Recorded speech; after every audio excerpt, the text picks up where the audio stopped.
Hello everyone, welcome to my channel.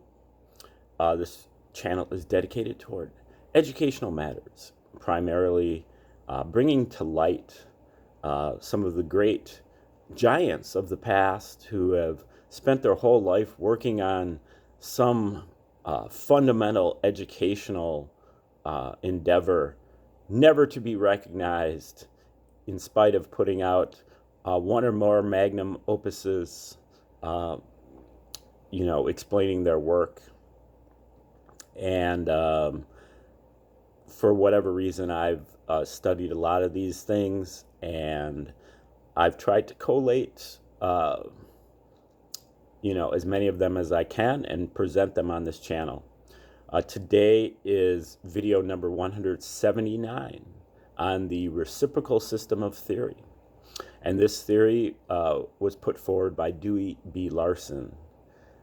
He died back in 1990, but his work continues on with some other people, some of whom also have most recently passed, but not enough. There's not too many people working on this. It's very obscure, and it's a very powerful system. It's a system of theory, meaning that if you understand how the system works, you can plug it into any subject that you'd like, or even make up your own subjects and plug it in. You can figure out how the reciprocal system works. Now, the basic ideas, and Larson did just that. He plugged it into physics and astrophysics and astronomy and metaphysics and chemistry and economics and things as even dream interpretation, other psychological topics, religion, and the basic idea behind the theory is that we live in a universe of motion. The universe is made out of motion. And other people have arrived at that same conclusion in the past, but Larson extended the theory by defining motion as the relationship between space and time. So motion is the relationship between space and time. This relation sets up a fraction. It sets up a reciprocal relationship between space and time. Hence the name, the reciprocal system of theory. Now we know one basic kind of motion, speed. The bicycle is moving 25 miles per hour. That is 25 miles of space in 1 hour of time. And there's a reciprocal relationship between space and time. You can say, instead of saying the bicycle is moving at 25 miles an hour, you could say the bicycle is moving at, you multiply one by two and divide the other by two, or, however you want to say it. You could say the bicycle is moving 50 miles in 2 hours, or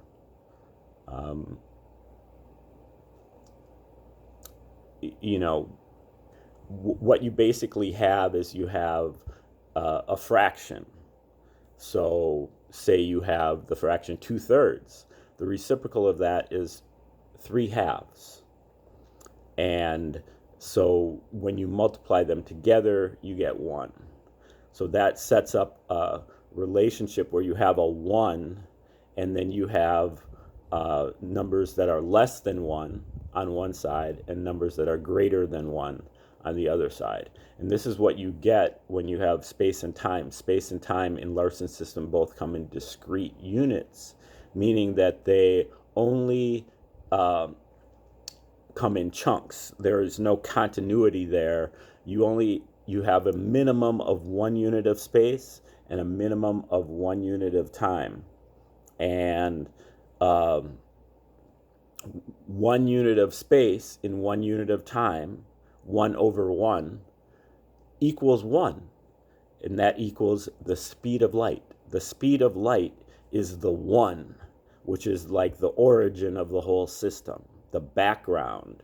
And then you have 1/2 of this universe that is moving slower than the speed of light, and then 1/2 of the universe that's moving faster than the speed of light. And theoretically, if you multiply them together, you get 1, the speed of light. Now that goes against what Einstein said, where Einstein said that the speed of light is the maximum speed of the universe. That's true for this slower than half side, the material sector, as Larson calls it, but he's ignoring what's called the cosmic sector, where everything is moving faster than the speed of light, and the speed of light is actually the minimum speed of the universe. This half of the universe has been basically undiscovered by legacy scientists. It has to do with mental phenomena, life phenomena, and but you can't see it. We only really see space. We don't see time. We see space. We see time as its inverse. It's reciprocal in space. Now, space, it's a little more complicated than that, because space and time both come in 1, 2, or 3 dimensions. The coordinate aspect of space and time. We know that space is multidimensional, 3 or more dimensions in XYZ coordinates or some other kind of geometrical coordinates. That same is also true of time. Time is multidimensional, 3 or more dimensions. Space and time also have their clock aspects. We know time to be progressing. It's always getting later and later and later. In the same way, space is progressing. Things are always getting farther and farther and farther apart, which was observed really about the same time Larson put together this theory by the Hubble telescope, noting that all of the galaxies, the distant galaxies, are moving away from each other. That is the progression of space, and can be envisioned by using a balloon and a magic marker. Put a bunch of dots on the balloon, you blow up the balloon, all of the dots are moving away from each other, but in no specific direction. That is what is called a scalar motion, a motion that has a magnitude, it has no direction. Now, in Larson's system, there's basically 4 different kinds of motion. You've got your translational motion, you've got your vibrational motion, you've got your rotational motion, and you have your rotational vibration. And those can occur in 1, 2, or 3 dimensions. And those combinations of motion are what build up to make first photons, and then subatoms, and then atoms. And then everything. So one thing that you have to recognize here is that in the legacy science universe, space and time are the container of the universe. We think of space as empty, and the action that's going on in this universe is taking place in space. Space is the container of the activity. But in Larson's universe, space and time are the contents of the universe. The universe itself is made out of space and time. But space and time don't exist in and of themselves. They only exist together in motion. Okay, now we're looking at Larson's 1979 book called Nothing But Motion. And this covers mainly physics, atomic physics. Right now we're in chapter 10, which is called atoms. This is his breakdown of what atoms are. They're basically rotational combinations. You have to start with your basic photon. Your photon is your simple harmonic motion, your wave, which comes from a combination in Larson's system of this translational motion in one direction, and then in a perpendicular direction, a vibrational motion. And so, when you combine the two, you get a sine wave. Larson's followers really have say that this simple harmonic motion comes from a birotation. It's an interference between two counter-rotating system that also creates a sine wave. That's a discussion for later, but for now,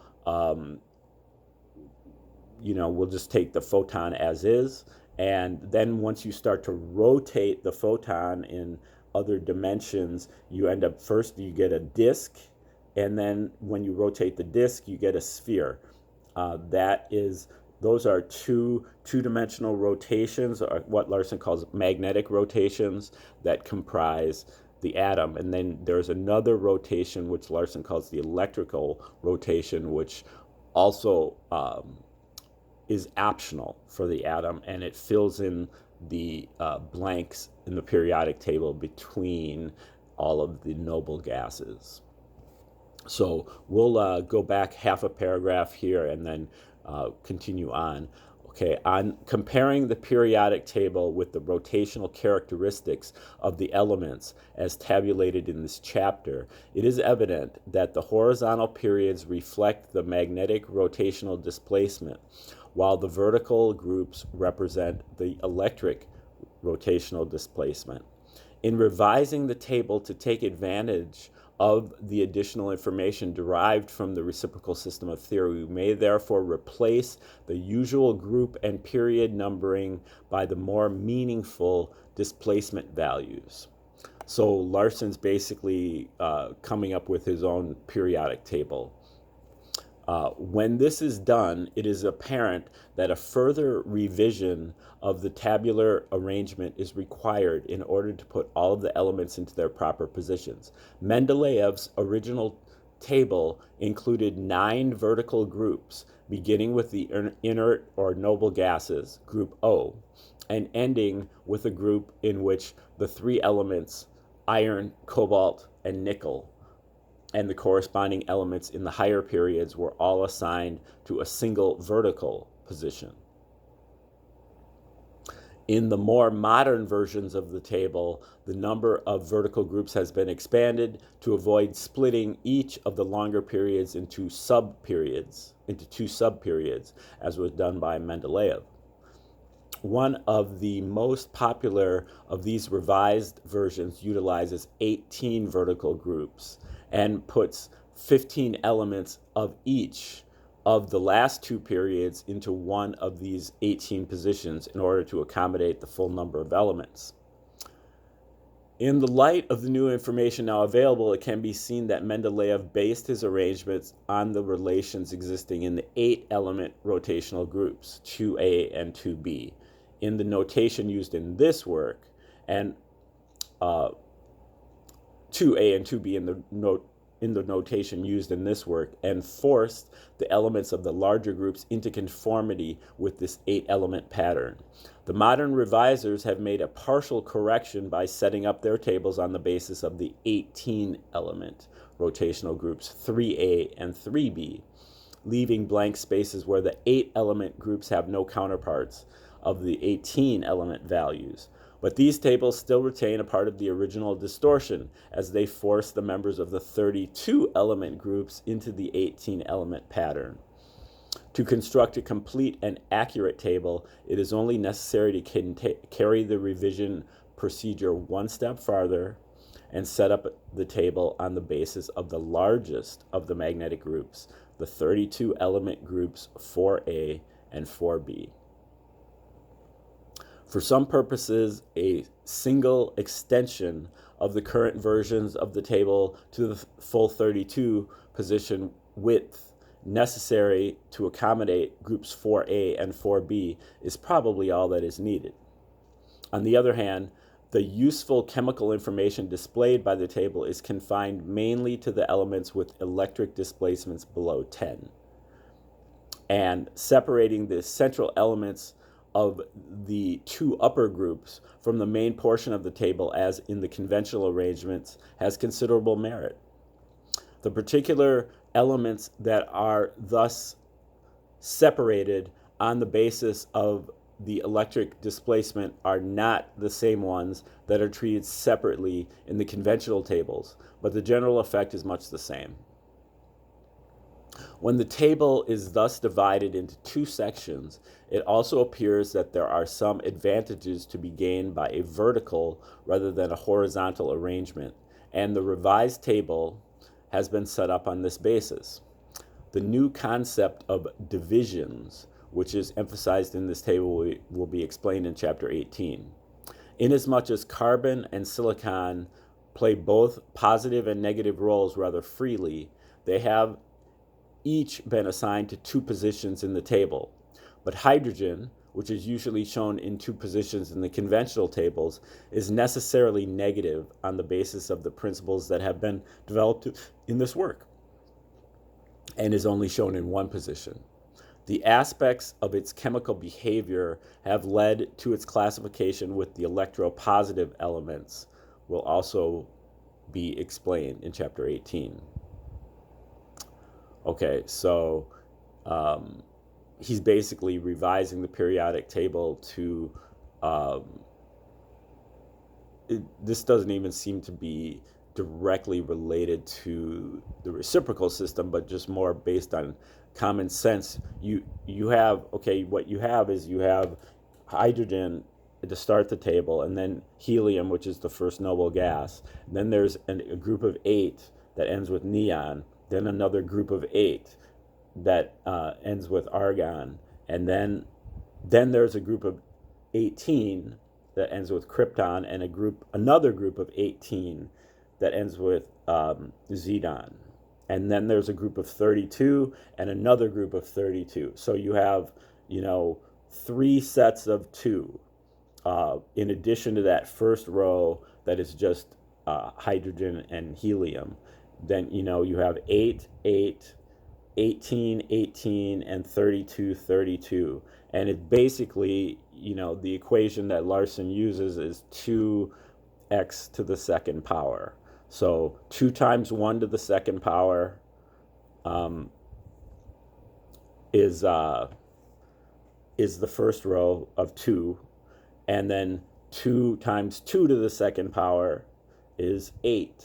And then 2 times 3 to the second power is 18. And 2 times 4 to the second power is 32. And, the people who came up with the periodic table didn't really understand that, because they didn't, they only really got up to uranium in classifying the elements. And so they didn't realize that there was the second group of 32, which starts with element 87 and goes all the way up to element 118. But if they only know up to 92, they don't really see that there's a whole group of 32 there. Anyway, that's another innovation that's coming from Larson directly from the mathematical aspects of the theory. What Larson is doing is he's using the theory, and he's coming up with a theoretical universe from the basic postulates of the reciprocal system and the deductions from them. And he's basically comparing his theoretical universe to the universe that has been observed and measured by scientists. Okay, back to Larson. In the original construction of the periodic table, the known properties of certain elements were combined with the atomic number sequence to establish the existence of the relations between the elements of the various periods and groups, and thereby to predict previously undetermined properties and even the existence of some previously unknown elements. The table thus added significantly to the chemical knowledge of the time. In this work, however, the revised table is not being presented as an addition to the information contained in the preceding pages, but merely as a convenient graphic method of expressing some portions of that information. Everything that can be learned from the table has already been set forth in more detailed form, verbally and mathematically, in this and the earlier chapters. Some of the implications of this information, such as its application to the property of valence, we'll have further discussion later. Okay, so that is the end of chapter 10 on atoms. And then we go to chapter 11, which is called subatomic particles. And remember, Larson said that in some ways the subatomic particles are a little bit more complicated, and so it's better to go over the atoms first and then to go over the subatoms. So here we go on the first, the chapter 11, subatomic particles. We're just going to get into the first paragraph here before we call it a day. While the series of elements contains no combinations of motion with net positive displacement less than that of hydrogen, which is notated as 2, 1, -1. Now, remember, the notation is A, B, C. A is the primary magnetic rotation, B is the secondary magnetic rotation, and C is the electric rotation. This does not mean that such combinations are non-existent. It merely means that they do not have a sufficient speed displacement to form two complete rotating systems, and consequently do not have the properties which distinguish the rotational combinations we call atoms. These less complex combinations of motion can be identified as subatomic particles. As is evident from the foregoing, these particles are not constituents of atoms as seen in current scientific thought. They are structures of the same general nature as the atoms of the elements, but their net total displacement is below the minimum necessary to form the complete atomic structure. They may be characterized as incomplete atoms. Okay, we'll get back to that tomorrow. Thanks for tuning in, and have a great day.